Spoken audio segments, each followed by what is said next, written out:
Hello, friends. Before we get into today's worship service, it would be remiss of me not to share my heart about the recent events that have affected us.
Hello, how are you all? I hope all is well.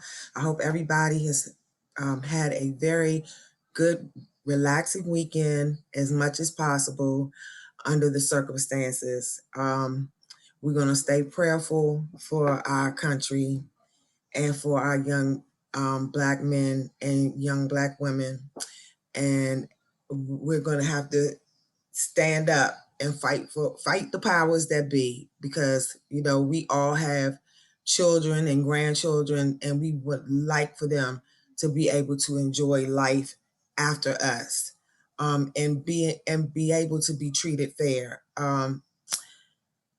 It's been pretty heavy for me, watching this and just watching how these police officers just take things for granted. And I'm not saying that all police officers are bad, because not every person is bad. Not every um, race is not is bad in every race, is good in every race. So it's just the times that we're living in, but we really need to stick together and appreciate each other, and fight for our rights.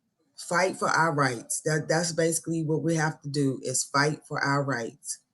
um I am doing a new episode for my podcast tomorrow, so I wanted to let you all know what to look for. So I will be interviewing Dr. Brian Champion. He is with Team Champions, and he does a lot of webinars. He teaches you how to be marketable in today's society. He does a lot of training, managerial training, preparation training for HR, whether it be government or private sector. So the topic tomorrow will be preparing for the new normal post pandemic. And I'm so excited about this interview. I'm sure you're going to get a lot out of it. He is a very, very knowledgeable person. I've been knowing Brian now for probably, I'm getting ready to tell my age, I guess, over 30 years. So it is a blessing that he agreed to be on my show.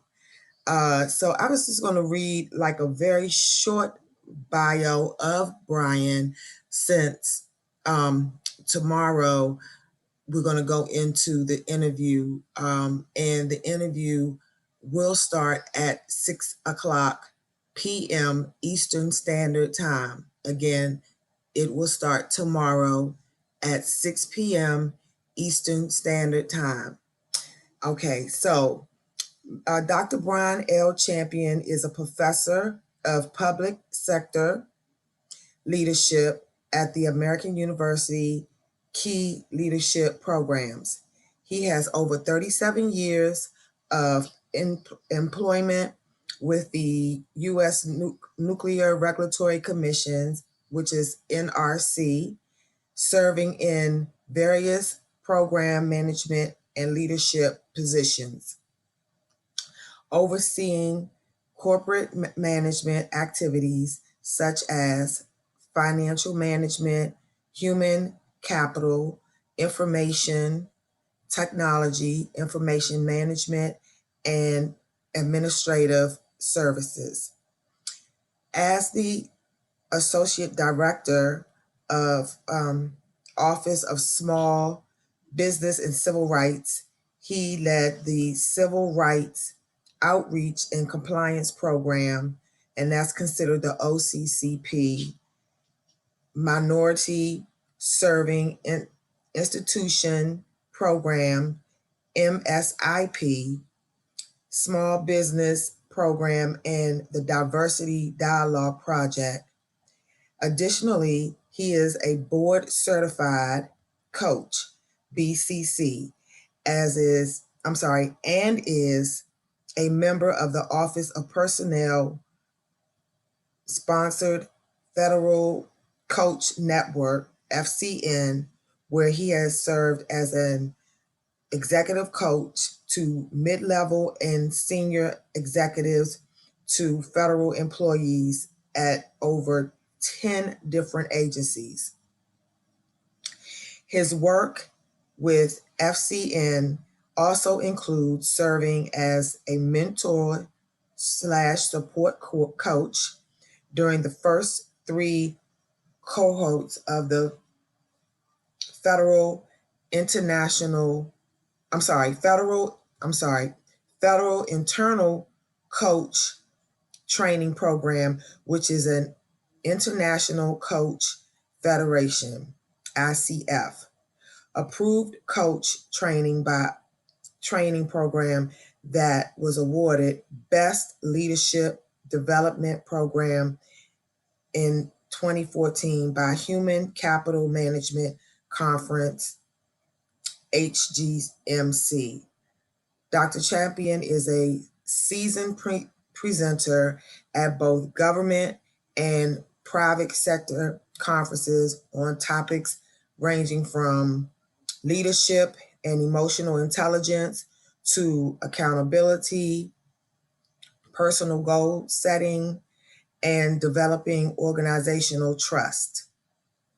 His leadership development activities at the NRC also include serving as an instructor in the NRC's Leaders Academy, delivering presentations to members of the NRC Senior Executive Services, SES, Candidate Development Program, CDP, and instrumental in the design and launch of the agency's Flash Mentoring Program.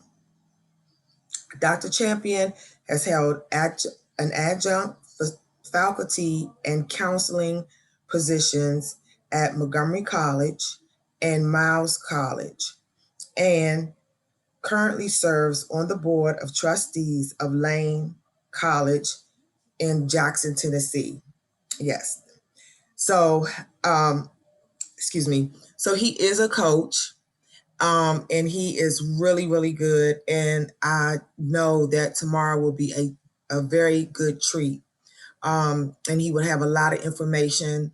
He is going to be doing different webinars for people that are interested in being coached, or just you need a mentor, because right now we're in a situation where we are forced to be home and we do have to telework and do things like this.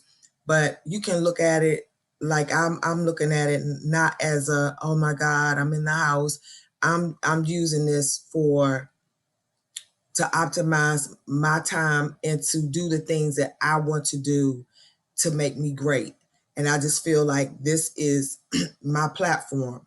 So please listen in tomorrow. Again, tomorrow at 6 p.m. Eastern Standard Time. The topic is preparing, what did I say? I'm sorry. Preparing for the new normal post-pandemic. And you will be able to see us via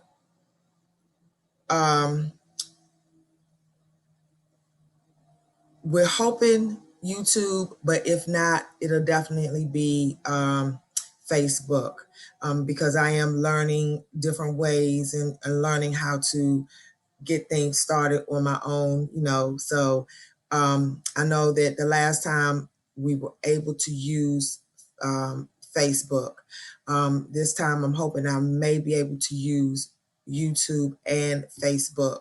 But at any rate, I just wanted to introduce my new episode tomorrow, which will be Monday, June 8th at 6 p.m. Eastern Standard Time. Tune in to The Risen Woman. I will be happy to see you guys, and I hope that you will receive some kind of knowledge or blessing from this episode. Keep your comments coming. You can always DM me.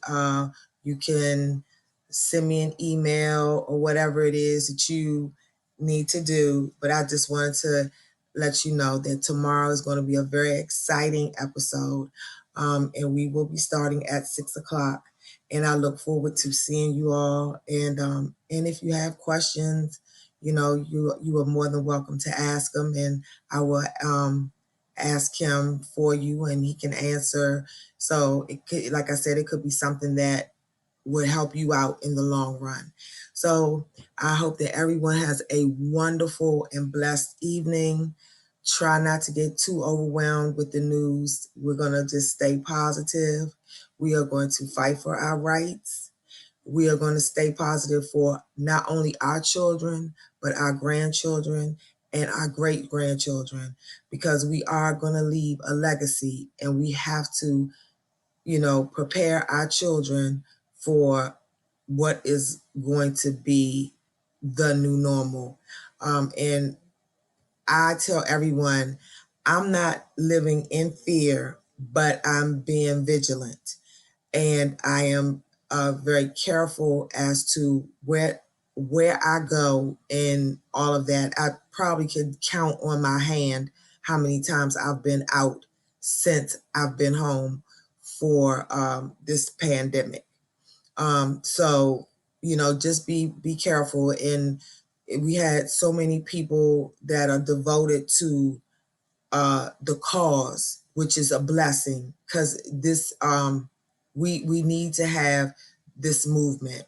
And there's so many people that are so serious about this cause, knowing that the coronavirus has not gone anywhere. And the scientists, they are nervous that the numbers may go up because there's been so many people out here protesting, which is, I'm not even upset about that, because we need to protest, because it's just unbelievable the things that we've seen in the last couple of months. And I mean, brutal murders just on TV. Like, we are not anything. So I'm not even going to get off on my rant, because if I do, I'll be here all night. So just check out The Risen Woman. Again, I want you guys to please subscribe to my channel. This is a mental awareness and motivation podcast. So I will have people on that, like Brian, Dr. Champion, and he knows how to coach people and mentor. I'm going to have someone on about entertainment. Every week there will be a treat. And I really hope that you all will get something out of it. And I am going to be putting up information, because this podcast was not only for me, but I wanted it to be for others dealing with mental illness, or just dealing with some kind of if you don't want to say mental illness, but dealing with something.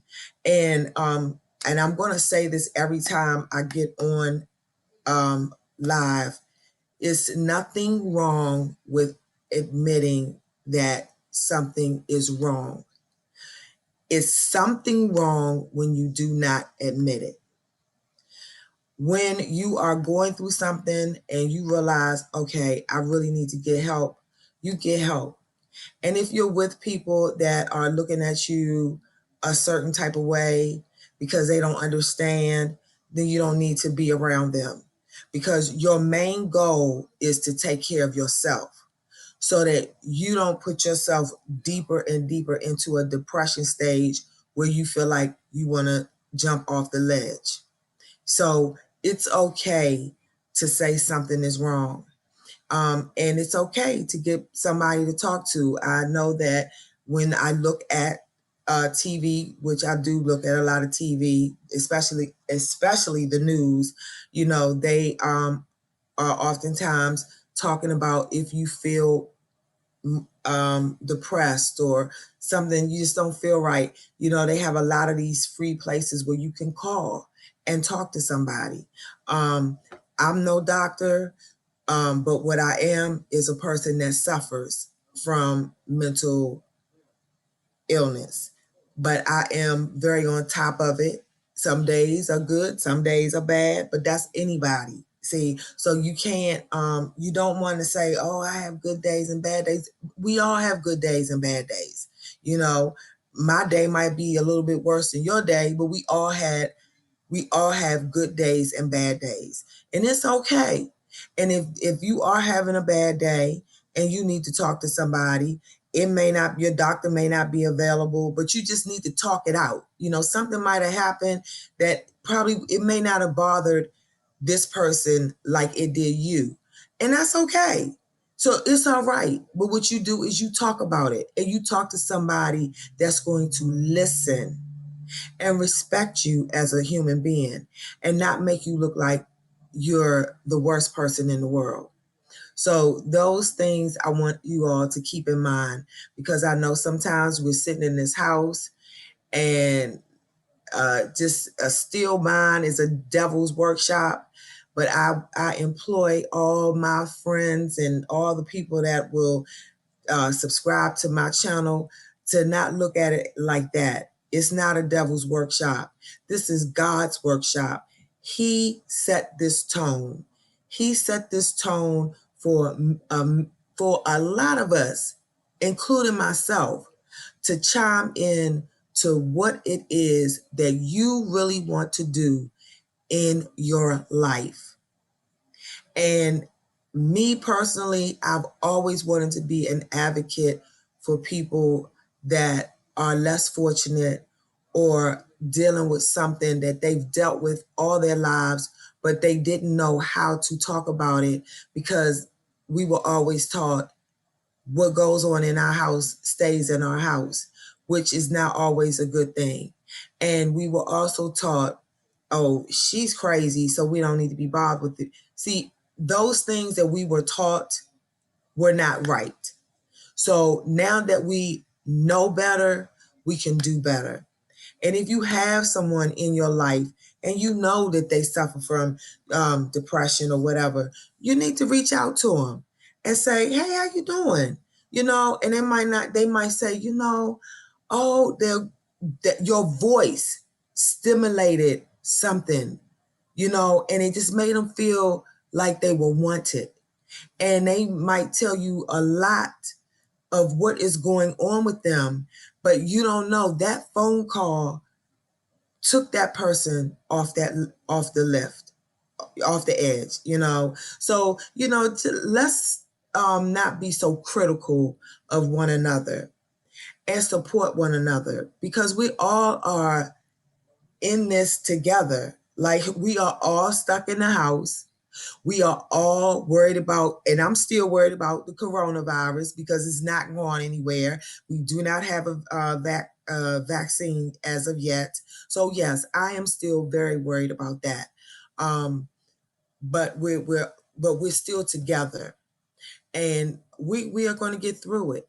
My podcast, I might have a day on there that we're just gonna pray, and that's just whatever I feel in that day, we might do that.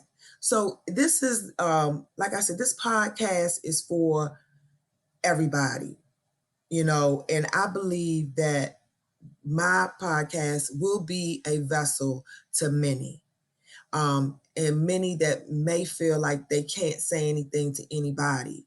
But I'm here to tell you, you can talk to somebody, And even if you don't talk to someone on earth, you can talk to God and he will get you through. And I know that for a fact because last year, 2 years ago, 3 years ago, I was a mess, a complete mess.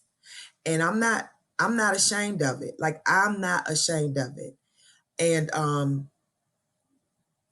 uh majority of it, I will say, is the reason why my husband and I are separated. So, I have taken this time to work on me.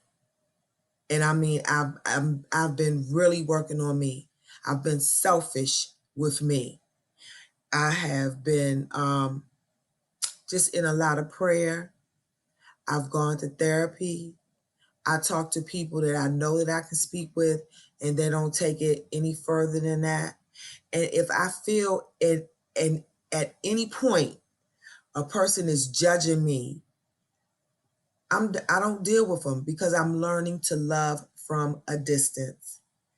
And this is like the first time in a very long time that I can say that I am happy. That doesn't mean that I don't have problems and I don't worry about stuff. No, that's not what I'm saying. What I'm saying is that I am happy. And some days I feel like, but I pull it together. And I'm like, I'm not hanging because I don't have a noose around my neck. I'm standing straight and I'm standing tall. And as long as I feel that I can help somebody, then I'm doing my job. I am doing my job. So I just want to say thank everybody for subscribing to my channel. At any point, if you have any questions, please, like I said, I'm on here as the Risen Woman, and the word "the" is lowercase, and Risen Woman is all uppercase. I'm on YouTube as the Risen Woman. I am on Facebook as Patrice Wagner. I do have the Risen Woman page there too. I'm that, and I'm also on Instagram as Tracy is Blessed, and I am also on Twitter, the Risen Woman. So I'm on all those um, networks or social media sites, and hopefully you can reach out to me. And some of you know me personally, but please share my podcast. This is something that I'm really passionate about, and I will have some good guests on. Like I said, we're gonna hit a bunch of different topics, and it's going to be good. It's going to be real good. So, like I said, tomorrow we're going to interview Dr. Brian Champion. He's with Team Champions, and he is a coach and a mentor. So it should be really good. And again, it's preparing for the new normal post-pandemic. I ask that everyone have a wonderful and blessed evening. We're going to pray for our country, and we're going to even pray for 45. And that prayer would be, Lord, we hope that he is out of here by November. We should be knowing that somebody else is going to be in the White House, because we can't have Satan running the world, because as you can see, this is what happens when Satan is running stuff. See, all this stuff is going on. So at any rate, we won't get on to politics. We're just going to, pray for a good night. I pray that you wake up tomorrow feeling strong. If your heart is broken, that your heart is mending. If you're feeling bad about a job and, you got things going on, I pray that you find strength. And if you're with somebody, just realize that you are strong in some areas and your partner is strong in others. So where that person lacks, that's where the other person picks up. So, just I want everybody to just be prayerful, and have a wonderful evening. And think of what I talked about as far as the mental illness part, because you may not even have a clinical depression. You could just be depressed, just looking at the news all day, or the fact that you've been in the house all day. That will sometimes bring on depression. So, not all situations are called for medication. It is not. But there are some that are called for medication, and you need to talk to your doctor, and you need to know your body. If something is not right, then it's not right, and you let the doctor know. So I say that because we don't need to, on top of this, see people killing themselves because they don't feel like they have anyone to go to, because they feel like people are going to be judgmental. But on the Risen Woman, you're not going to be judged. We're gonna help you try to figure out where you need to be. I am looking for people, and I'm going to say it every time, even on every show, even when I'm leading into my new episode. I am looking for people to do a roundtable discussion. This can be done via Zoom or whatever, because I want to do a nonprofit to raise money for people that are homeless, and they're not necessarily, they don't want to stay in a shelter, and I don't blame them, but they need to stay somewhere. So in a situation where they might have to stay in a hotel for 2 months or 3 months, and they have to buy food and stuff like that, I would like to have the Risen Woman. Want it to be a nonprofit for people like that, that need somewhere to go, and we will be able to provide them with vouchers to help them with the hotel and maybe a couple of meals. It just depends on who is at the round table and what we can get done.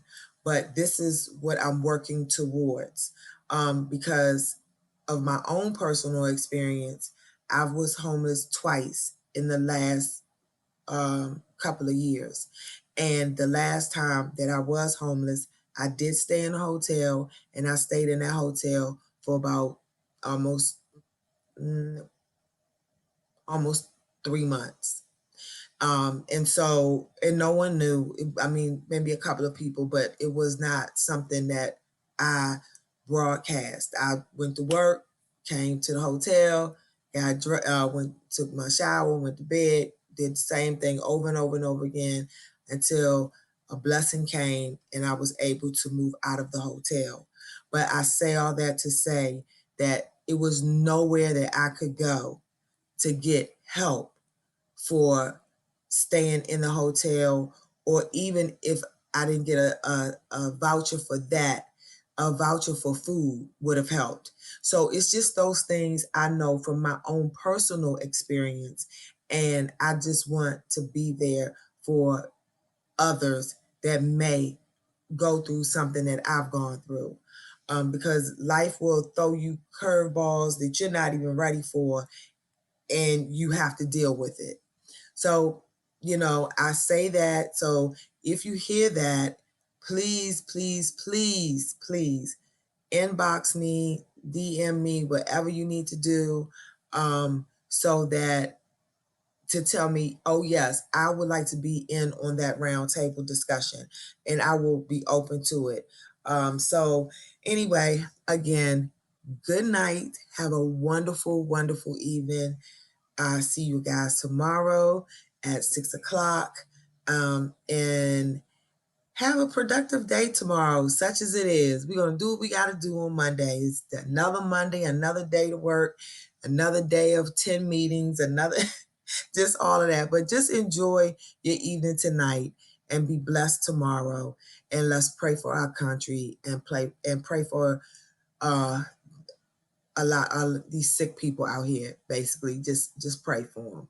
All right, you all have a wonderful night, and I will see you tomorrow.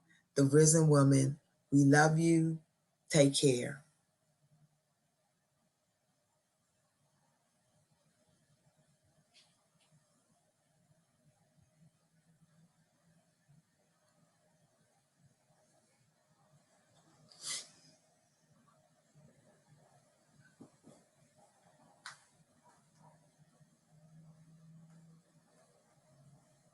Tastes like hip water too. How do you farmer wizards make all this fruit taste just like hemp? We triple irrigate our fruit with hemp water, which modifies the DNA to taste exactly like hemp water. Cool. Wonder if their lemons taste just like hemp water. Wonder if their pineapples taste like hemp water too. Right now at drinkhemp.com, new customers can get 36 bottles for only $36. Hemp water with a touch of true fruit flavor. First up is this exquisite bowl of French onion dip. I'm going to start the bidding at $5. Looking for $6. $6 over there. Do I hear seven? $7 in the front. $7 going once, going twice. Sold to the onion lover in the front row. Next up is lot number 17, a spinach and artichoke dip, beautifully set in a hollowed out loaf of sourdough bread. Don't get mad, get E-Trade and get more than just trading, investing, banking, guidance.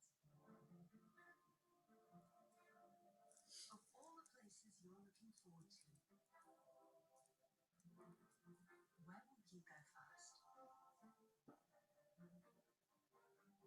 Wherever you may go, Lexus will welcome you back with exceptional offers on exceptional vehicles. Find out all the ways that Lexus can be yours at Lexus.com. Experience amazing at your Lexus dealer. Domino's is serious about food safety. That's why your pizza stays untouched after baking at 450 degrees. And now that every delivery is contactless, you can safely mix and match any two or more for just $5.99 each when you sit around the table, even if it's not the same table. Is mealtime a struggle? Introducing Ore-Ida Potato Pay, where Ore-Ida golden crinkles are your crispy currency to pay for bites of this. With this, when kids won't eat dinner, potato pay them too. Ore-Ida, win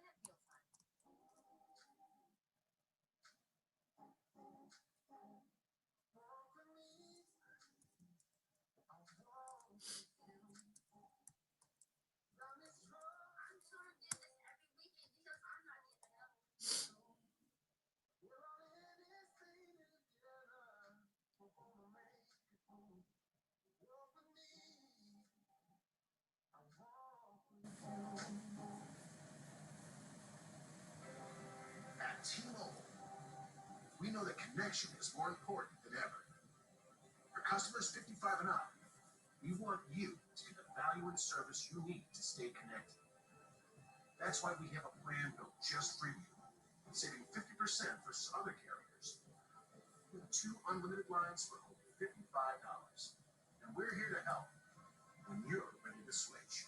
Visit a store or go to T-Mobile.com/55. Find joy. Find new perspectives. At Burns Lakeside, you can find it all if you just know where to look. Shop Etsy. Find joy. We hope our digital solutions make banking easier. Deposit checks, check balances, pay bills, and more.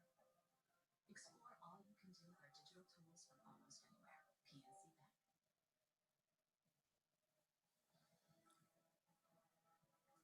All right, thanks for joining me for this special hour on Conscious Bias, facing the realities of racism. So bias, it can come in lots of different forms, from the very blatant to something as simple as a look. Procter & Gamble created a video it calls The Look to help start that conversation.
Powerful, right?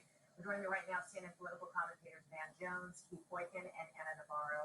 Good to see all of you this evening. So, Van, the presumptions, in that video are clear. Saying, I fear you, I don't respect you. And in the end, it doesn't even matter that you're a judge and that you would experience this. So help people understand how fatiguing it is to be subjected to this. Well, you feel like you're always on trial. Every time you walk into an elevator, you walk into a building, anytime you interact with the public, you have this extra anxiety that somebody's going to see you as a threat. And it's this weird thing because somehow, my skin makes me threatening, but I actually experience the world as a very threatening place. I'm the one that's more likely to be accused of shoplifting, arrested, beaten. I'm the one that's actually in danger, and it's such a mind trip to be the person who is going about your day, threatening no one, under threat, but seen as a threat. Mm-hmm. Anna, hopefully you can hear me. I understand we may have some audio problems. Okay, good. So what are the biases that you have learned to kind of steel yourself against? I grew up, I settled, and came to Miami. When Cuban Americans first came here in 1960, there were signs all over the place that said, no blacks, no dogs, no Cubans. But by the time I came here in 1980, grew up here in 1990 to 2000, the Hispanics, the Blackens were in Congress, were governorships, were senators, were in charge of financial institutions. So I kind of live in this little bubble here in Miami where we haven't yet read the memo in our inbox informing us that we are a minority in America. And it wasn't until I hit the national stage and I started getting just a thunderbolt of it. I got so much social media backlash. The people who liked me would talk to me about my sexy Latina accent. The people who hated me would tell me they would go eat another burrito and go back to Mexico. By the way, I'm not from Mexico. I was born in Nicaragua. But it turns out ignorance and racism there's a huge correlation. There is more than one country in Latin America. And how do I feel myself in? It just, I don't let it affect me. It used to. It used to get to me. And then one day, it was like I turned off a light switch. And really, they can insult me any way they want. They can say anything they want. It will not ding my skin because I am American. No matter what they say and no matter who likes it or who accepts it or not, with exactly the same rights. Yeah. Because the goal sometimes to distract you is to throw you off course, so to speak, Anna. So has anything changed for you in recent years besides your resolve, the way in which you address it when it comes? I see things that I didn't see before. I see privilege. I see people behaving in ways that it would not occur to me to behave because I don't think I could get away with it. And I also try to protect myself. I have a lot. I know people always say some of my best friends are black. In my case, actually, some of my best friends are black. And because of that, I really try to check myself a lot because how many times have I, been in a place where somebody cracks a joke? How many times have I heard somebody from Latin America say something like, "Oh, in Cuba there was no racism because black people knew their place," and I don't correct it or I don't call it out as racism. And so I see things now, and I see things. The reason I'm able to hear things differently and see things differently is because I have the benefit of people like Donna Brazil in my life, and like Isaiah in my life, and Kendrick in my life, and Julia in my life, who have shared these experiences with me that are somewhat foreign to me. Because also, remember, a lot of us Latins, a lot of us immigrants, Hispanic immigrants, came here after the civil rights movement. And so it's something that you have to learn because we didn't live through. And it's made a huge difference in my life. And It's made a lot of that. That's fantastic. Well, Keith, because you turned it around. Keith, race and ethnicity, it's not the only way in which these biases are exhibited. Sexuality, religion, politics. You see it there too. That's true. And, for me, as a black man, as a gay man, as a black man, I mean, bias, implicit bias, primarily in two ways: police encounters and in stores. The police encounters, stopped by the police one time in a subway here in New York City, accused of jumping the turnstile, which I did not do. And another event just a week ago, I was arrested by the police while covering a protest here in New York City. I think they just made the assumption that I had to be a troublemaker, even though I identified myself as being with the press. And then when I'm in stores, as Van said, if I'm in a drugstore, department store, there's a tendency to sort of think that I'm a shoplifter from white people. Or if that is not that, there's also the tendency to think that I work at that store for people. And so I get one of those all the time. Exactly. So you're constantly self-regulating. You're watching yourself, your behavior, to make sure it fits into a way that doesn't threaten someone. And you have intersectional identities. It makes it a little even more complicated because for me, sometimes you get the Black community that people don't think you're going to be supportive of the larger African American cause. And from the LGBTQ community, sometimes there's a tendency to think that Black people are threatening. So there's a lot of different layers that are involved in the unconscious bias, and it affects all of us in any different way. Yeah, so often if I'm in a store and I'm followed around and I feel like the security guard is, suspecting that I'm going to shoplift, and then by the time I get to the counter to pay for it, I'm looking for that same security guard just to help remove the image that he has of me or anyone who looks like me that would shoplift. How about look at me as a person who's actually paying for their stuff? Or if you go to a But seldom restaurant, do I see that security guard at that moment. if you go to a restaurant, there's a tendency sometimes as Black people to over tip because there's a stereotype that Black people don't tip. And so many ways we have to So be you're overcompensating. self-regulator. That's right. All right. Thanks to all of you. Really appreciate it. Van, Keith, Anna, appreciate it. Have a great evening. Thank you. All right. So when does unconscious bias begin? I'll speak with a group of college students about their experiences and their own biases.